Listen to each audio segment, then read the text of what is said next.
And my first solid memory of Iris, and I'd met her before this, but, you know, I didn't really think too much about it. But I was driving out to see her husband out on a farm, out on their farm that they live on. And I pulled up in my vehicle, my minivan, I'm quite sure.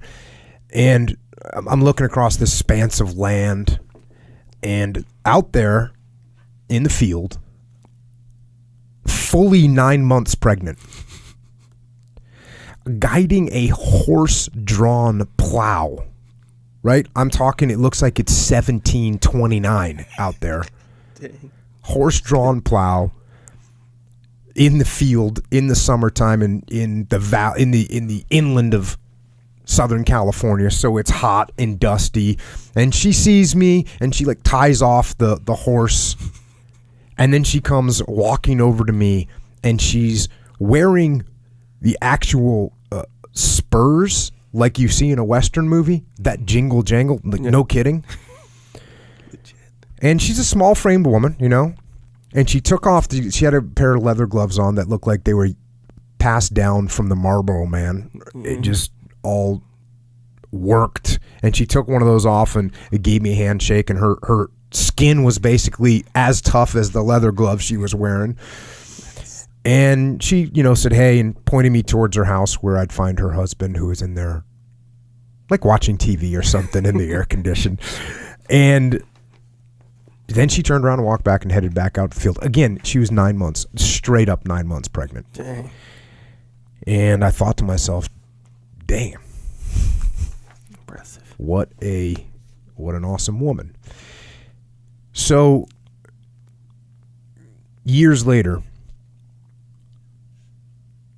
I would say maybe 4 or 5 years later, I was extremely moved and angered and disturbed and thankful and awed all at the same time when she posted an article online about something she had experienced as a child. And here is an excerpt of what she wrote.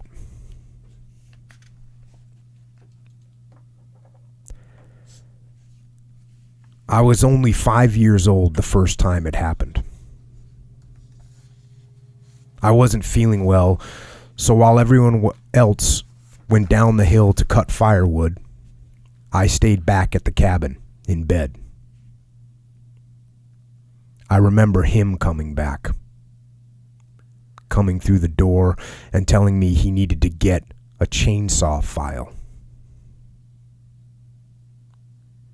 He then came over to the bed, told me to lay still, and pulled my pants down.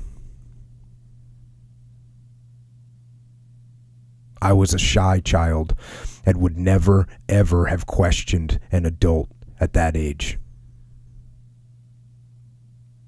He inserted his fingers into my vagina, and I remember it hurting, and I was just petrified.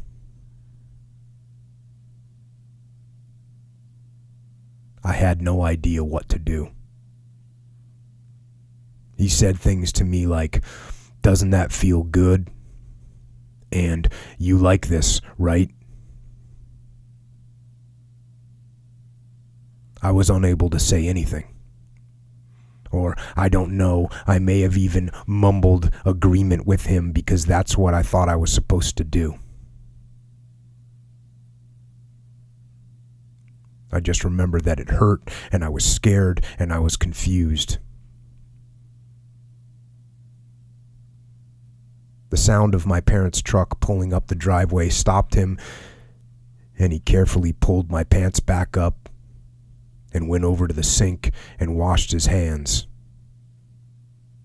as if washing away the evidence. He then pulled me close and told me that this was a secret, just between us. It was so cliche, it amazes me now that that's what he said. and how well it worked.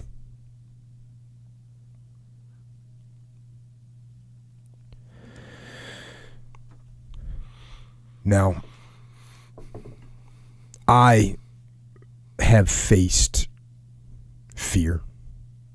I've faced horror. I've faced evil. But I faced it as a full-grown man who spent pretty much my entire life being trained to fight and to kill and prepared to die.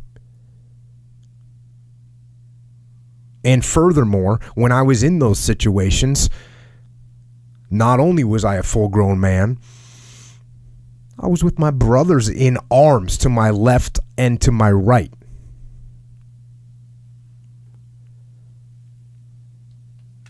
But to face this kind of evil as a child, as a little girl, and I have 3 daughters, as a little girl, scared, defenseless, and alone. This is almost impossible for me to comprehend.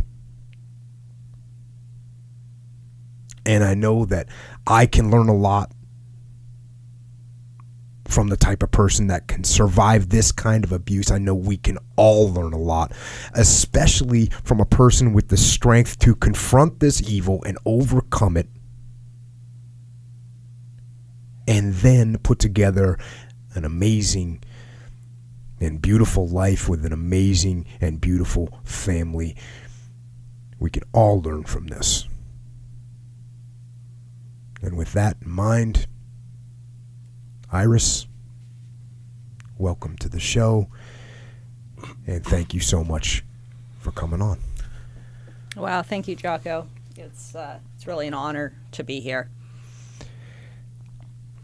And like all of our guests, now you have to tell us about the beginning.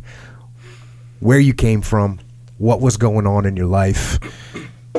And your life is very interesting. I remember when your husband first met you, and he was kind of telling me about this girl he had met, and I was, when you hear your story, you just think, damn, that's awesome. And so tell us a little bit about that, about your childhood. You had a lot of very cool experiences in your childhood and grew up in a almost completely unique way that I don't think I've ever met anyone else that grew up like you did. Yeah, I never realized it was really unique until I was an adult and got out in the world a little bit more and realized that most people anywhere near my age did not grow up the way that I did. So we lived in the mountains in Northern California. My dad was initially a miner, a gold miner, and he would go into old mine shafts and bring out ore that they would crush in a small mill and then refine the gold down into bars that they would sell. And eventually he became a timber faller and a logger. Back in 1987, I was 7 years old. There's a huge forest fire that burned through Northern California, and I remember it vividly because one night there was just this wall of fire rolling down on our house, and luckily our house was spared, but a lot of our neighbors lost their homes. And after that, a lot of logging came into the area because there was so much burned timber. So a lot of people have parents that might be working in mines. They might have parents that are working as, loggers or lumberjacks, but they still might have things in their house like power and heat and electricity. Yeah. So you guys were like off the grid, right? Yeah, the whole area. So this place is probably one of the most rural places in this country still, unless maybe you get up into Alaska.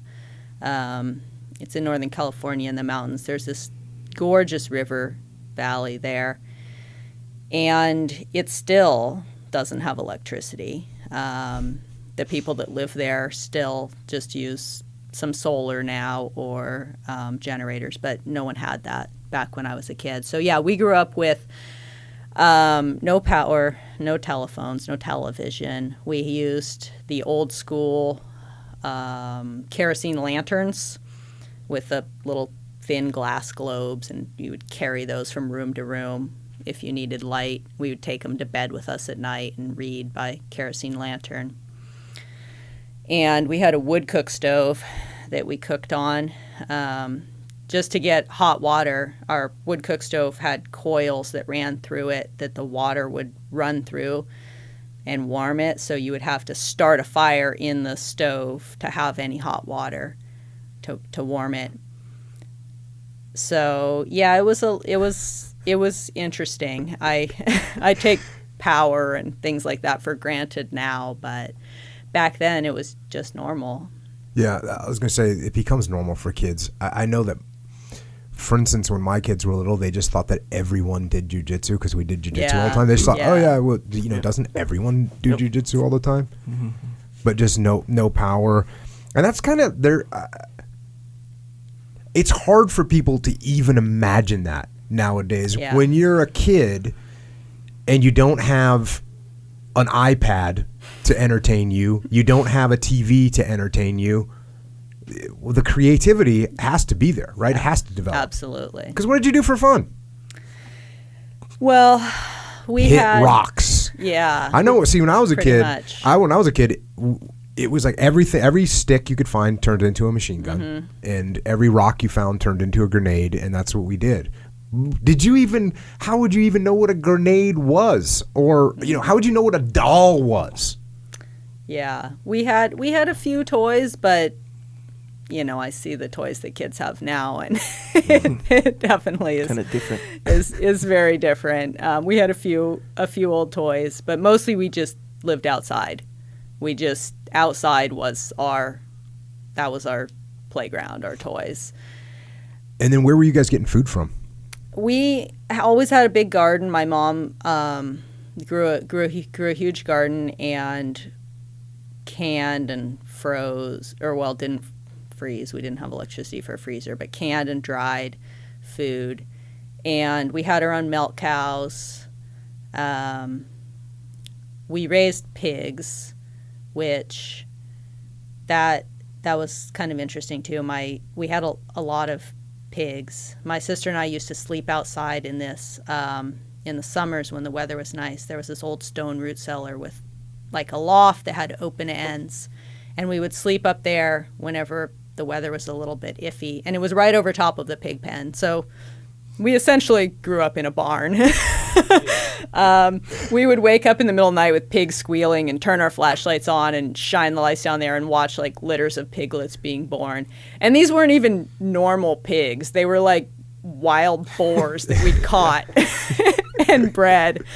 And so they were all hairy and long snouts, and they weren't like your fat pink pigs that you get that most people raise. And was there any kind of school up there?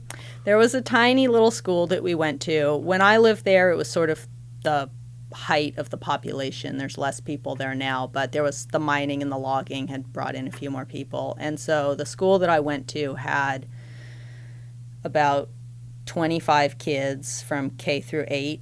So there's maybe a couple of kids per grade. And we were all in the same, there was like 2 rooms, the big kids room and the little kids room. And we were so close because there were just a few of us, and we were all of the kids that I grew up with had a very similar upbringing to the way I did. So there are at least 25 other kids out there in the world who grew up exactly the same as I did. But we were this pack of just feral children, really, that just lived in the woods and swam in the river and did everything. And I have wonderful memories of that, which offset a lot of the not so pleasant things that happened in that same time. Did you, what about books? Did you guys have a ton of books? Did you read? Was that sort of your one escape from the reality that was around you? Yeah, we didn't have television, and in the summers we were mostly outside in the river and the woods.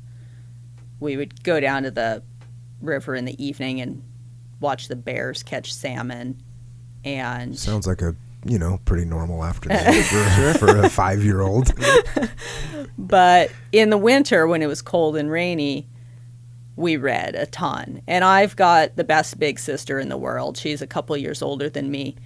And she was reading these just ridiculously age-inappropriate books. I remember her reading these huge novels when she was like 10 years old, because we didn't have any money, and it wasn't like our parents went out and bought us the newest children's books or anything to read. We just read whatever happened to be laying around, and oftentimes that was not what you would typically give a 10-year-old to read.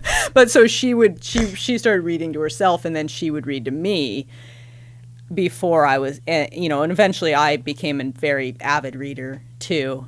But yeah, that was a big part of her life. In fact, Cormac McCarthy is also one of my very favorite authors, if not my favorite author. I think I read All the Pretty Horses and the Crossing when I was like 15. I'd read Blood Meridian by the time I was 16. I've read them all numerous times. Yeah, but I remember this wonderful old neighbor lady that lived down the road from us gave me this box of a big cardboard box full of old Louis L'Amour and Zane Grey novels, which, for anyone who's not familiar with those, they're Westerns. They're all Westerns.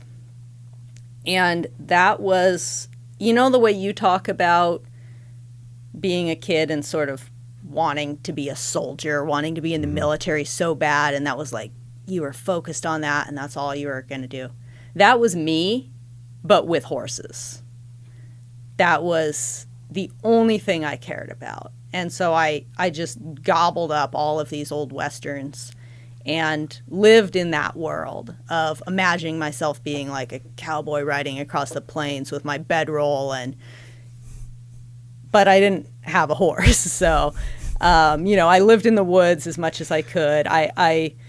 We foraged, we found, we hunted for wild mushrooms all the time, which is still one of my very favorite things to do. And I used to read mushroom and plant field guides like other kids might read, fantasy novels or something. So it's definitely unique, and a lot of really, that's just an unbelievable experience, and it sounds like you definitely, a lot of positivity. There's so much positivity to that, the way you grew up. It was a very idyllic childhood. Yeah. I would say that I have a lot of darkness in that same time, but I wouldn't trade the way that I grew up for anything.